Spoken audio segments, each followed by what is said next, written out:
During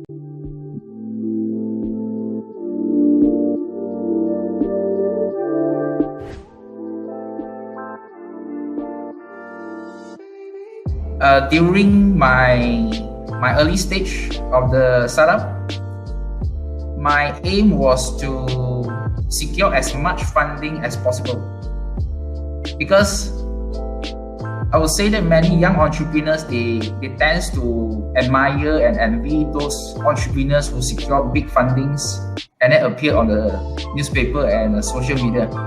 And that's why I am at that point of time. But after secure some angel investment, I was looking for a Series A funding. But because of the way I manage my company, that is self-sustainable, so I also get the mentorship from the investment firm. So they actually advise that if your company is cash flow positive and being sustainable every month, is doing well, why do you need to secure funding and then lose your shares? That's the advice that I got from the mentor, which accompanied me until today.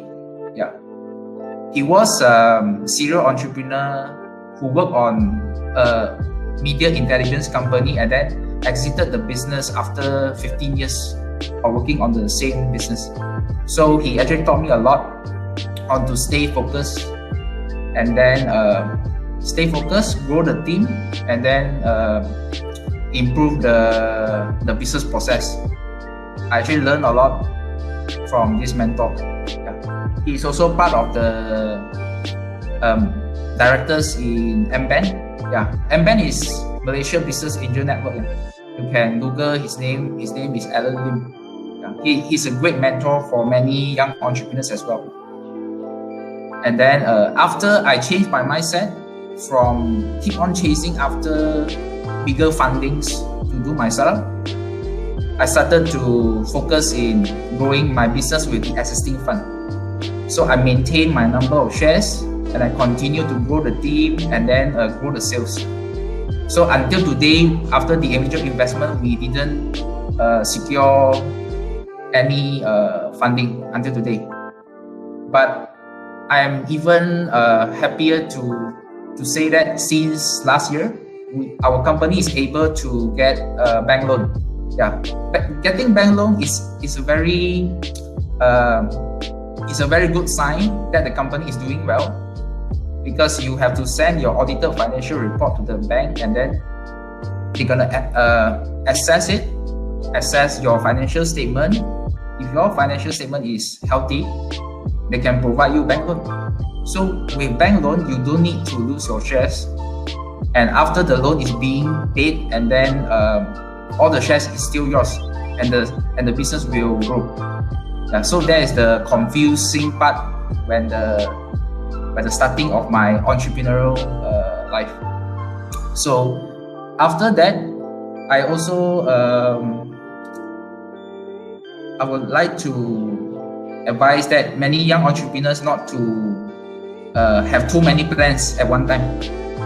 I do have friends who want to start multiple businesses at a time, which cost them a lot of trouble, and then eventually they didn't succeed at any of their business plans because of too much options, and then lack of focus and no commitment in one thing.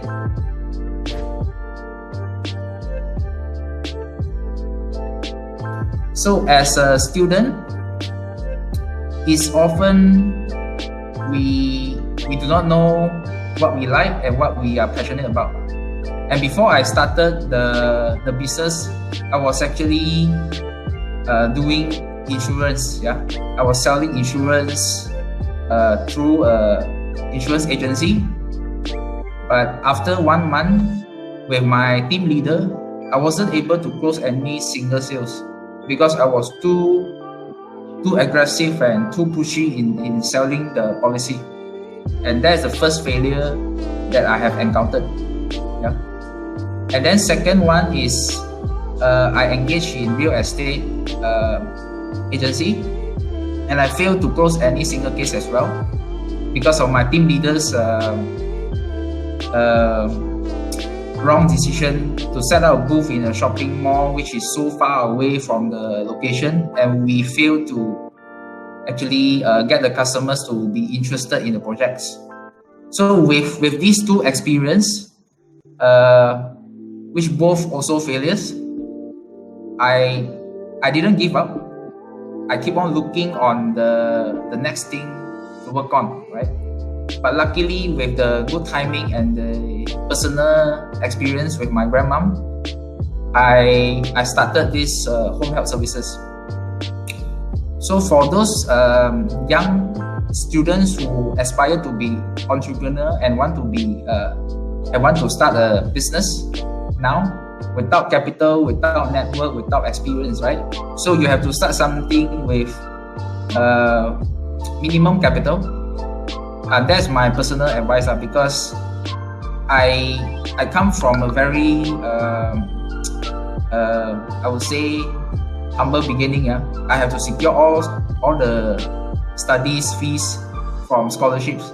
So it's very impossible for all my friends to have imagined that I have started a business, because I have no capital at all, and I was just coming from a Penang single parent family, and then come here study, but I can do business. Okay, but when you want to do business, it's okay. You have to do business which have to actually start with least capital. Okay, and then now we have a lot of investors outside. There are many angel investment firm and also venture capital firm, and also government grant. There are also government grant out there for you to apply. All you have to do is you need to have your business plan and then a proper pitch deck. You have to go to Google yourself on how to do a proper pitch deck. But before the pitch deck, you have to learn how to launch a business. Launching a business is always difficult because there are so many ways and there's no right and wrong of launching business. But during your pitch deck writing, there are formats for you to follow, so that the investors, they are easier to understand what your business plan is going to do. So that's the first one, which is you continue to do what you are passionate about. Okay. And my second advice is, I have jotted down some advice just now. So which is, you have to learn how to be an all-rounder. So when you start a business, you don't have much capital. It's always difficult to hire highly educated staff. That's for sure. So you might be the salesperson, the marketing person, the IT guy, or even the cleaner in your business premise. You do everything on your own, right? So you have to be an all-rounder. It's either you be an all-rounder or you get a complementary co-founder. And that is very, very crucial.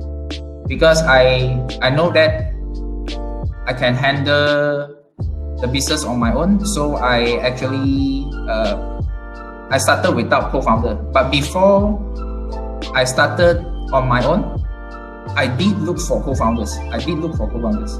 But the co-founders that I look for, eventually they cannot go.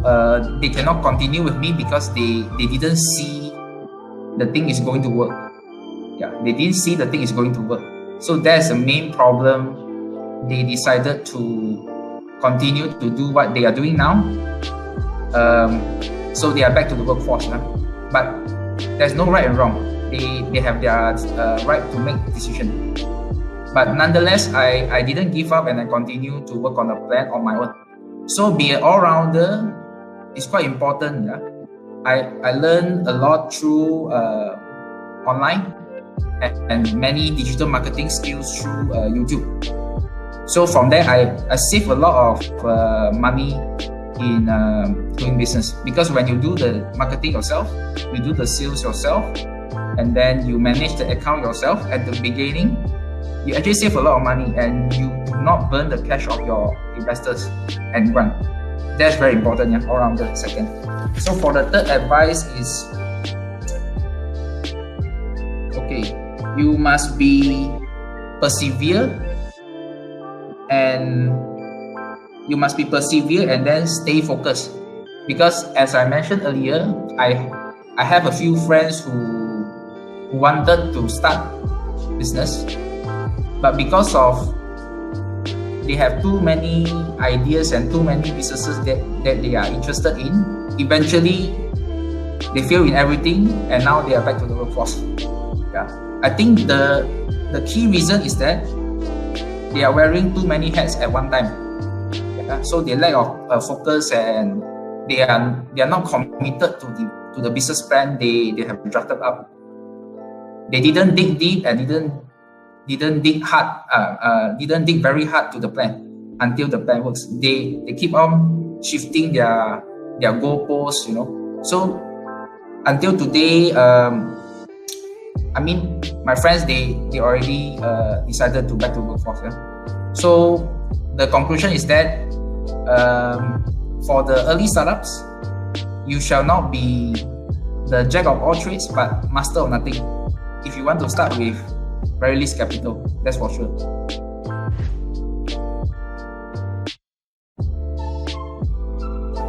When I started the home care service, as I mentioned earlier, I failed in selling insurance and real estate, right?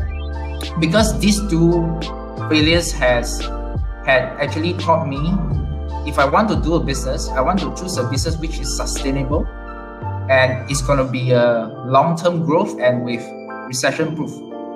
Recession-proof means that when any economic recession comes, your business can still work, can still maintain, and if the best, it can grow. So I'm so fortunate that I have chosen a healthcare service which is very recession-proof and has a very long-term prospect. So during this MCO, we didn't get any negative impact. In fact, we maintain our customers and we also had some new customers come in. So basically, we are not affected because we are running senior healthcare services and we have 2 centers.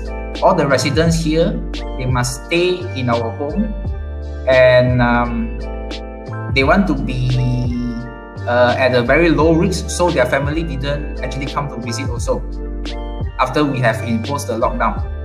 So we have maintained our sales and then we grow by acquiring some new customers as well. So there's no negative impact.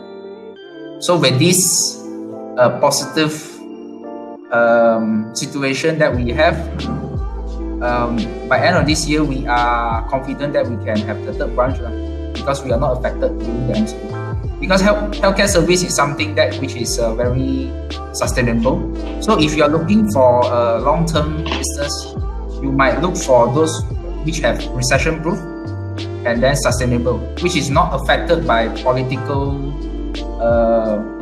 issues or affected by the other external factors that is out of your control. That's out of your control.